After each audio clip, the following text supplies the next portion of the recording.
It was an accident. There's nothing we can do about it. My husband wouldn't accept my plea after I miscarried due to being tripped by my mother-in-law, who was living with us. Even though I could no longer bear children. I hope it's born healthy. 3 years later, my mother-in-law joyfully celebrated my sister-in-law's pregnancy. Treated like a servant every day, my spirit was completely worn down at the time. However, after this, an unexpected turn of events reversed all circumstances, greatly changing my life. My name is Kristen. I married Scott, who was 3 years older than me, when I was 25. We had attended the same university, and I fell in love with him at first sight. After pursuing him relentlessly, he finally noticed me, proposed, and we got married. I was on cloud 9, looking forward to a life with my beloved Scott, who was handsome and kind. But little did I know then that this would be the beginning of difficult days. The first challenge came right after we tied the knot. About our new home, it's okay if we live with Mom, right? Dad's passed away, so she'd be alone otherwise. I was taken aback by Scott's sudden proposal. Before marriage, I had been living alone, but he had been living at home. I had assumed we would look for a new house to live in together. Huh? Aren't we going to live by ourselves? Actually, Mom told me that if we were to get married, living together was a prerequisite. I never heard about this. I blurted out in shock at my husband's sudden confession. Apparently, he had already made an agreement with his mother to live together without my knowledge. This alone was hard to accept, but there was another problem. It seemed that my mother-in-law didn't like me very much. During our first meeting and at the wedding, she only spoke to me when absolutely necessary and occasionally gave me cold looks. I wasn't confident I could get along with a mother-in-law in such a state. However, my husband didn't seem to understand my concerns at all. What's the problem with living together? Don't worry, you'll get along well with Mom. When my beloved said this with a big smile, I couldn't respond.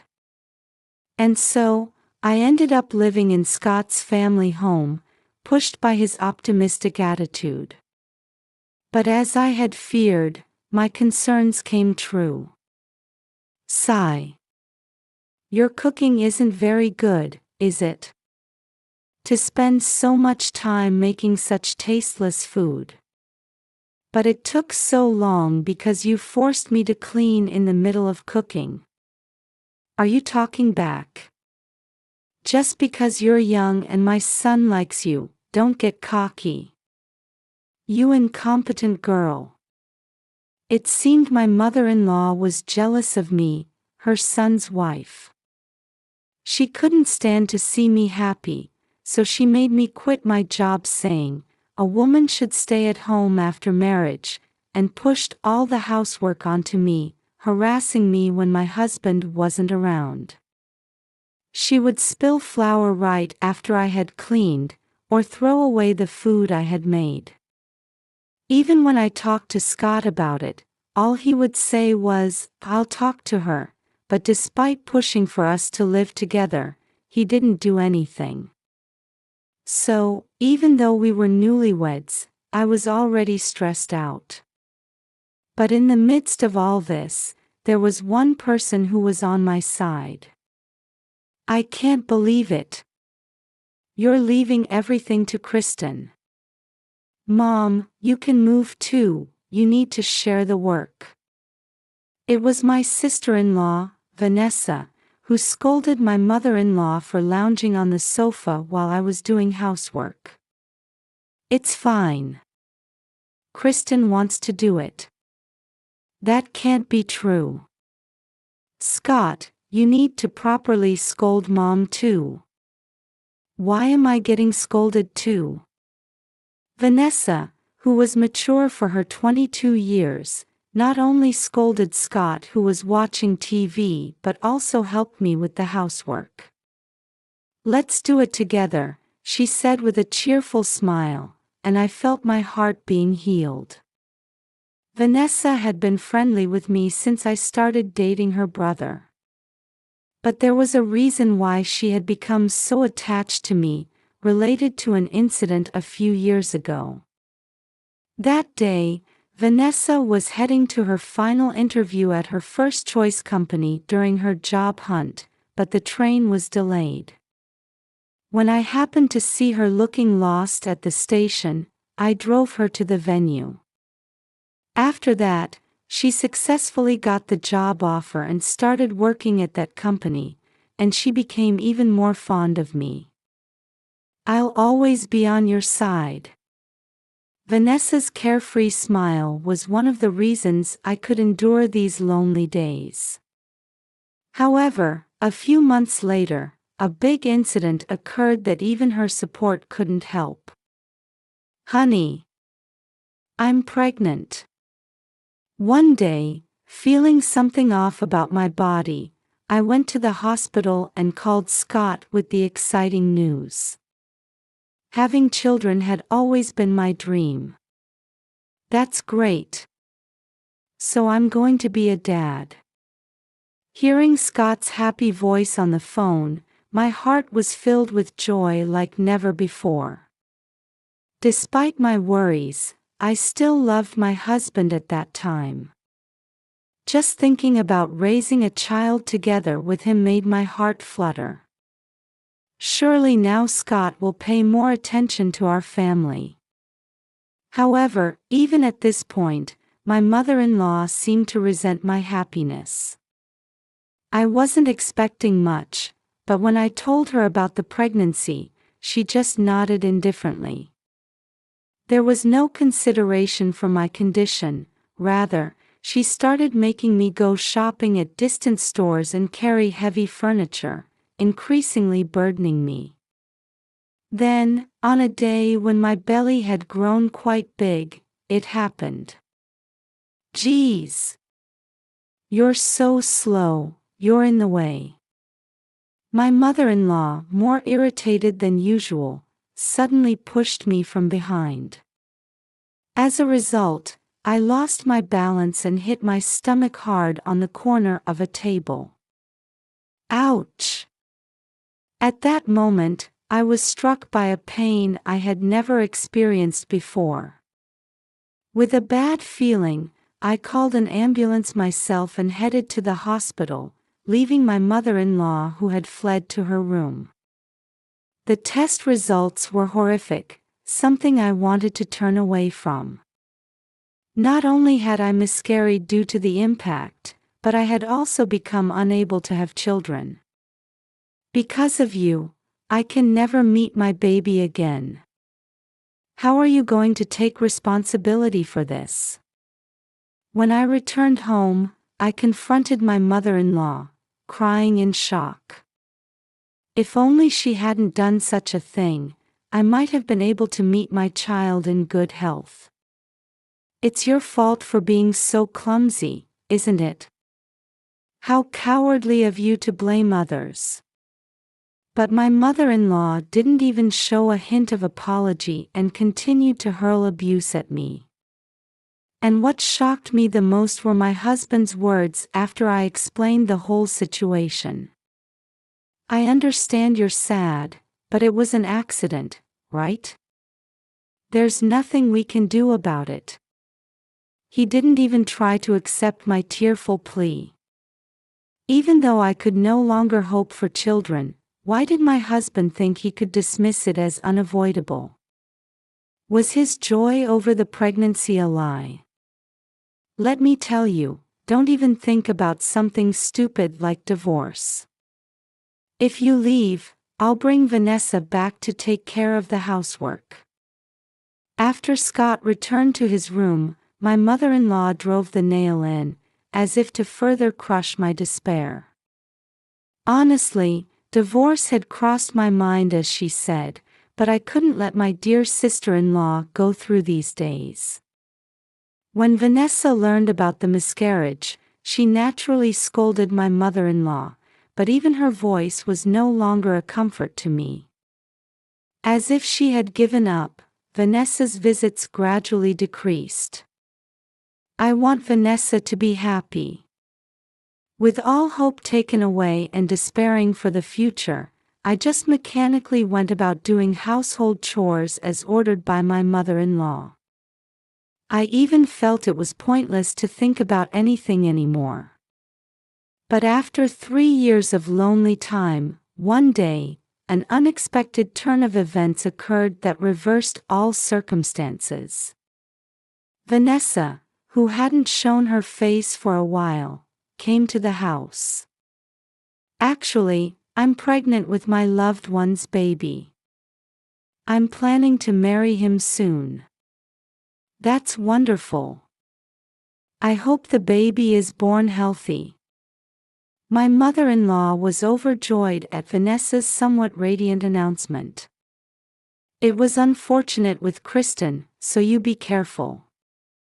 And as Scott smiled without any ill intent, I excused myself to go shopping, leaving the scene.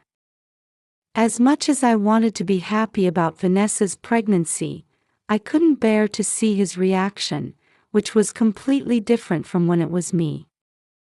But that's when it happened. Kristen. When I turned around after hearing my name called, to my surprise, Vanessa had run after me. What's wrong? You need to be careful with your body. Actually, there's something I really want to tell you. And then she approached me with an unexpected story. Vanessa strongly grasped my hand as I stood bewildered after hearing everything. Now it's my turn to help you. At Vanessa's words, looking at me with straight eyes, tears that I thought had long since dried up overflowed from my eyes. A few months later, I was waiting at home with my mother-in-law and husband for Vanessa to arrive. Today was finally the day she had promised to bring her fiancé. I'm home. I've brought him. Vanessa arrived at the house with a tall, polite man. And the next moment, Scott stared at the man with wide eyes. Huh? Mr. Miller. As Scott stood up in shock, Vanessa grinned at him. Are you surprised? You probably never thought my fiancé would be the son of your company's president, did you? It turned out that the man called Mr. Miller was working at the same company as Scott to take over his father's business. In other words, he was the young master. Apparently, Mr. Miller had fallen in love at first sight with Vanessa, who was working as a receptionist at another company, and their relationship had developed from there. So Vanessa will be the president's wife in the future. As expected of my daughter. Understanding the situation, my mother-in-law expressed even more joy. Although he still seemed bewildered, Scott also had a happy smile on his face. Probably thinking that having the president of a first-class company as a relative would bring them some benefit. However, betraying their expectations, I quietly stood next to Vanessa. But this will be the last time she comes to this house. My mother-in-law and Scott gaped, unable to grasp the situation. The truth is, at this point, Vanessa and I had already made a certain decision. Huh? Don't say such selfish things.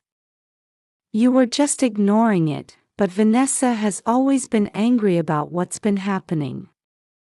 A few seconds later, I glared coldly at my mother-in-law, who had shouted as if coming to her senses. Then Vanessa stepped forward and began to reveal her true feelings in a low voice. "I've been warning you about how you treat Kristen, but since it seems your personality won't change, I'm cutting ties with you." On that day when Vanessa stopped me, she told me about a certain plan. For these 3 years, she had been worried about me and was plotting to somehow free me from my mother-in-law.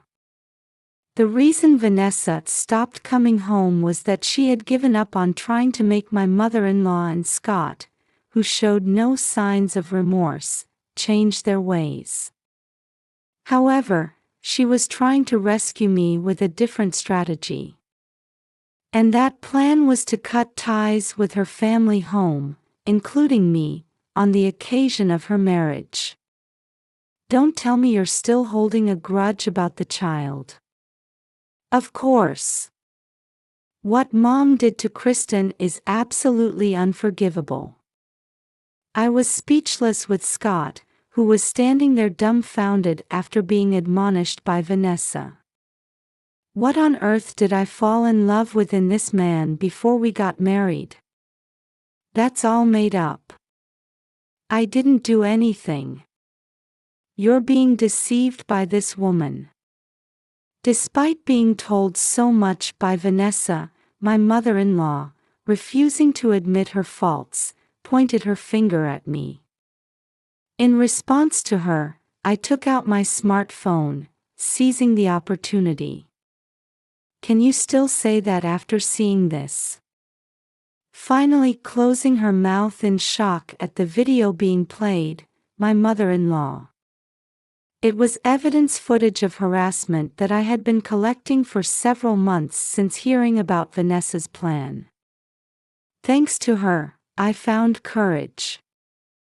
I'm submitting this to a lawyer and divorcing Scott. Vanessa gave me an unchanged smile as I strongly declared this. For a long time, I had given up on my own future, feeling hopeless and that nothing could be done. However, thanks to her reaching out to me, I was finally able to take action to carve out a bright future for myself. Divorce? No way. I refuse. By the way, we know what you did too. Vanessa sharply cut off Scott, who had started to throw a tantrum. As if he had a guilty conscience, he stiffened in surprise. And as if this was a signal, Mr. Miller, who had been quiet until now, started to explain the situation, saying, "We did a little investigation at the company." According to him, Scott's self-centered attitude was the same at work. He harassed subordinates who didn't do as he wanted, bullied colleagues he didn't like into resigning, and these misdeeds came to light with just a little digging by Mr. Miller. Apparently, this had already been reported to his father, the president, and there was already talk of firing Scott. No way. Divorce and getting fired from work is impossible. How am I supposed to live without a job or family? Realizing the gravity of the situation, Scott turned pale and cried out in anguish. Seeing him collapse, my mother-in-law also started to panic. "Please, both of you, don't say such strange things. Besides, Kristen has nowhere to go even if she leaves here, right? It's already decided that Kristen will be employed at his company. Mom, give it up." At Vanessa's merciless words, both of them turned their gaze to me. "Come on, reconsider. We're husband and wife, right? If things stay like this, we won't be able to live. Help us, Kristen." I sighed deeply at the two desperately clinging to me. In the end, They just wanted to use me for their own benefit until the very end. There was no reason for me to lend a hand to such people. This is all the outcome you brought upon yourselves. Don't make me laugh by asking for help now." And so, I shook them off and left the house with Vanessa and Mr. Miller.